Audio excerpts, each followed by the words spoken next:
और दोस्तों, आज मैं अमर सिंह नेगी यहाँ पर संगला कोटी बाजार में खड़ा हूँ और आपको बता दूँ, संगला कोटी बाजार जो है ये कोटद्वार, गुमाखाल, सतपुली, रीठा खाल और आगे बिजरा पानी, उसके बाद सीधा बैजरों की जो मेन रोड है उसके ऊपर बसा हुआ है। और इसके चारों तरफ का एक परिदृश्य मैं दिखाऊंगा आपको। कैमरामैन को बोलूँगा चारों तरफ थोड़ा दिखाएं। तो पहाड़ियों से घिरा हुआ एक इलाका है, दिखाई दे रहे होंगे। चीड़ के बड़े बड़े पेड़ जो मेरे दाहिनी तरफ दिखाई दे रहे हैं।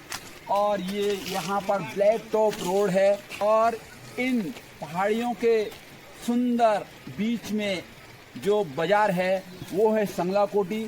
और मैं ये संगला कोटी की आपको नयार दिखाना चाहता हूँ, जो नयार भी संगला कोटी नयार के नाम से फेमस है। यहाँ पर जो यहाँ के इर्द गिर्द के इलाके हैं, जैसे हम नीचे कमलपुर हो गया, हड़कोट हो गया, रिटेल हो गया, ऊपर ढूंगा, बुरगांव, आगे की तरफ चले तो सीमी, सिरसौर, और इस तरफ चले तो कुलगांव, भैड़गांव, हलूणी, कांडे, ये सारे गांव जो है यहाँ पर आते हैं। और इस बाजार से ही इनका जो है खरीदारी वगैरह होती है। तो मैं बहुत ही सुंदर एक रमणीक स्थान है ये। चारों तरफ आपको दिखाई दे रही कि वैली है और ऊंची नीची पहाड़ियाँ हैं, घाटियाँ हैं, नयार हैं। यहाँ पर बहुत बड़ा मेला लगता है एक संगला कोटी का, और उसमें मेले में बहुत सारे लोग इस गांव के या इलाके के आते हैं। यहाँ पर एक बहुत पुराना मंगरा, हम लोग इसको मंगरा के नाम से जानते थे। धीरे धीरे इसका जो है आवरण भी बदल चुका है। यहाँ पर पहले पत्थर की सिल होती थी, उसको बीच में काटा जाता था और उसको यहाँ पर लगाया जाता था। उसके बाद उसमें से पानी आता था। लेकिन बदलते हुए समय परिवेश में आज यहाँ पर एक नल लगा रखा है और ये टाइल्स लगा रखी है। पूरा मतलब पानी को यहाँ पर फिल्टर किया जाता है और ये इतना ठंडा पानी है दोस्तों कि यहाँ पर फ्रिज वगैरह की किसी प्रकार की जरूरत नहीं पड़ती है। और ये बोलते हैं बांझ की जड़ियों का पानी, मतलब पूरा डाइजेस्टिक पानी है ये। यहाँ पर देखो गाड़ियों की धुलाई कर रहे हैं। मैं जो गाड़ियाँ ऊपर नीचे आती हैं तो ये उनके लिए बहुत एक अच्छा प्लेस है उनकी साफ सफाई करने के लिए। और आज मैं देख रहा हूँ कि जो संगला कोटी का जो चित्रण है, जो इसका चेहरा है, जो परिवर्तन यहाँ पर हुआ है वो बहुत ही जबरदस्त हुआ है। मैं आपको बताता हूँ, यहाँ पर एक छोटी सी होटल हुआ करती थी और उसमें हम लोग बैठ के खाना खाया करते थे। जो भी चाय पानी, जब भी कोई इधर उधर से आते थे तो यहाँ पर बैठते थे। ये पीपल का पेड़ है, ये बहुत पुराना पेड़ है। हालांकि अभी धीरे धीरे इसकी साइड की कटिंग हो चुकी है, क्योंकि जैसे मकान यहाँ पर बन रहे हैं उन पर बाधा काट दिया गया। और यहाँ पर एक चबूतरा हुआ करता था। ये चारों तरफ बहुत बड़ा चबूतरा था और लोग जो भी यहाँ पर खरीदारी करने के लिए आते थे या परचेज भी आते थे। और खास बात यह है कि एकमात्र रोड थी जो सीधी यहाँ से चलती थी। और ये जो मैंने आपको गाँव के नाम बताए, बहुत दूर दूर यहाँ से किलोमीटरों के हिसाब से गाँव है। यहाँ पर उतर के फिर वो अपने गाँव के लिए पैदल जाते थे और अपना सामान लेकर के, अपना बोझा लेकर के वो पैदल चलते थे। और जब उनको नीचे शहर की तरफ जाना होता था तो उस समय वो फिर जो बस पकड़ने के लिए यहाँ पर आते थे। तो ये उनका बस का इंतजार करने का एक जरिया था, जो कि आप यहाँ पर नदारत हो चुका है, वो टूट चुका है, क्योंकि परिवर्तन की जो बाजार है वहाँ यहाँ पर आ चुकी है। जैसे मैंने आपको बताया कि पहले छोटी छोटी दुकानें हुआ करती थी, फटल की हुआ करती, आगे मैं उनका आपको दर्शन कराऊंगा। अभी आप ये बाजार का अगर एक लुक देखोगे तो ये पूरी बिल्डिंग आरसीसी जो बन गई है। यहाँ पर जो सब्जी की दुकानें थी ये भी तारपोलिन के ऊपर रहती थी, प्लास्टिक उस पर रखा था, लकड़ी के खोखे हुआ करते थे। लेकिन आज भी ये भी पूरे जो है पक्के मकानों में शिफ्ट हो गए हैं। और अब मैं आ चुका हूँ यहाँ पर बाजार के बीचों बीच में संगला कोटी बाजार, जिसका कि मैं आगे से इसका एरिया कम से कम 500 मीटर या 600 मीटर का आगे तक है।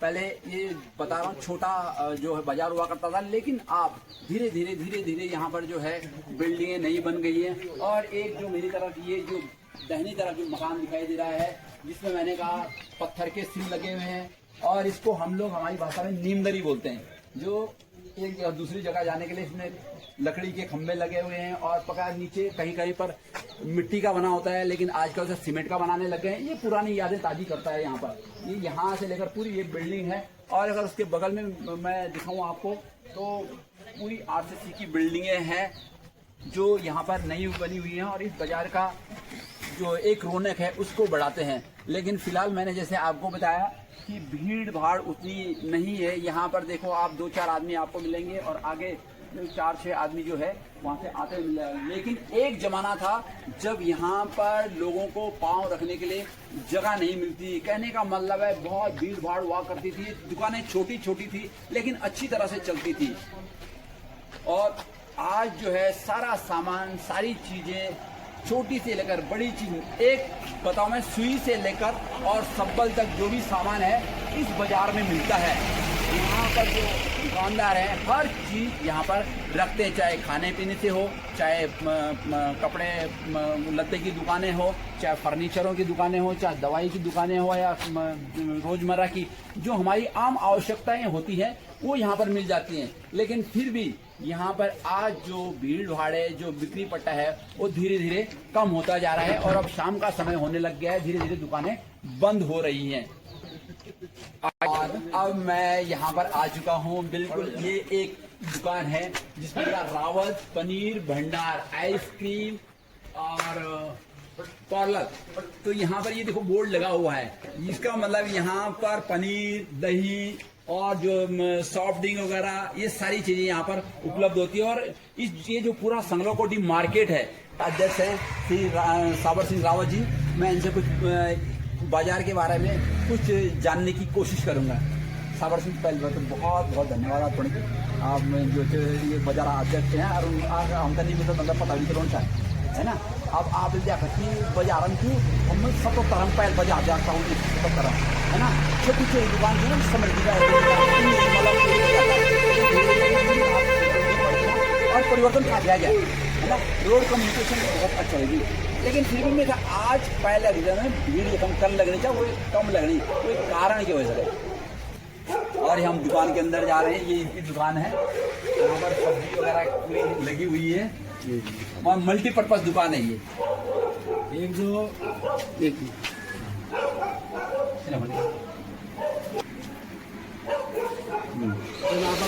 अगर भीड़ भाड़ कम हो, हाँ एक्चुअली अगर मेन समस्या से पढ़ाई, क्योंकि अभी पहाड़ों में शिक्षा, स्वास्थ्य, रोजगार, इन्हीं जन हाँ हाँ धीरे धीरे करके संपन्न होना चाहिए, तो फिर अब पढ़ाई करना चाहिए। अच्छा, वजह से उनकी पॉपुलेशन तो बहुत कम हो गई। हम जो बाहर में ये लोग बेचारे गरीब या मजदूरी गाड़ी, बिल्कुल बिल्कुल बिल्कुल, हाँ तो वो कभी लोग मतलब सर्वाइव कर रहे हैं। हाँ हाँ मार्केट आना फिर मतलब किराए चढ़ा है ना, वही बात सवाल नहीं है। तो कई चीज़ तो कई कारण से बिल्कुल बिल्कुल बिल्कुल। तो श्री सावर सिंह जी का कहना है कि जैसे कई लोगों से मेरी बातचीत हुई है, पलायन यहाँ पर मुख्य मुद्दा है। यहाँ पर आज स्वास्थ्य की सुविधाएं हैं, शिक्षा की सुविधाएं हैं, और रोड कम्युनिकेशन है, यातायात की सुविधाएं, लेकिन वे उस स्टेज तक नहीं है, उस मात्रा, उसके वजह से लोग जो है बाहर की तरफ धीरे धीरे पलायन कर रहे हैं। दूसरा, रोड कनेक्टिविटी का जो सावर सिंह जी ने बताया कि पहले एक ये रोड हुआ करती थी, ये सीधा बैजरो रोड है जो कोटद्वार से लेकर सीधा बैजरो जाती है। और मैंने पहले भी आपको बताया था कि जो इर्द गिर्द इलाके के लोग हैं किलोमीटरों के हिसाब से चल के यहाँ पर आते थे गाड़ी पकड़ने के लिए, अगर उनको कोटद्वार, दिल्ली और नीचे की तरफ जाना था। और जब ऊपर से गांव की तरफ आते तो यहाँ पर उतरते, जैसे मैंने आपको चबूतरा दिखाया था पीछे, उसमें लोगों की भीड़ रहती थी जो गाड़ी का इंतजार करते रहते थे। लेकिन आज रोड कम्युनिकेशन होने की वजह से, गाँव रोड से कनेक्टेड होने की वजह से यहाँ पर लोगों का आवागमन धीरे धीरे कम होता जा रहा है, और बिक्री वगैरह भी, पट्टा वगैरह थोड़ा कम होते जा रहा है। तो और कोई पहले आपकी जो बिक्री होती थी किस हिसाब से होती था, आज इसका माइनस किस हिसाब से होता है? मैंने तो रिवर्स किया है, कोरोना का था, मैं तो शहर में था। अच्छा अच्छा अच्छा अच्छा, जब कोरोना लगा तो तब बिल्कुल बिल्कुल बिल्कुल, तब हम गाँव की गाँव की तरफ आ गए अन्य गाँव। हाँ हाँ हाँ। तब से हम धीरे धीरे सीखेंगे और फिर हमने धीरे धीरे करके अपना जो बिजनेस है वो स्टार्ट किया। अच्छा, वैसे गांव कहाँ पड़ता है आपका? संगलकोटी है, संगलकोटी गांव ऊपर है। अच्छा अच्छा।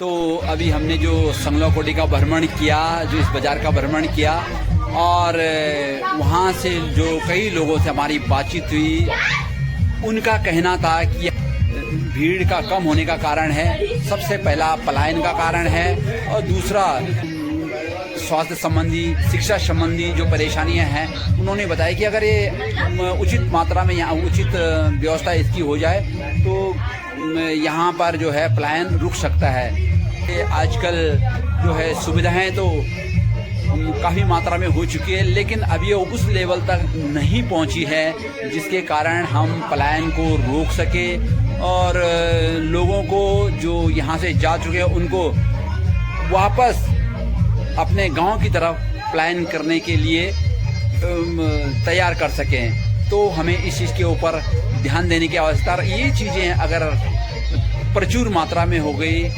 जो है, इसके ऊपर अगर ध्यान दिया गया तो फिर यहाँ पलायन रुक सकता है और पहाड़ों की चहल पहल वापस आ सकती है, यहाँ की रौनक फिर उसी तरह से हम देख पाएंगे।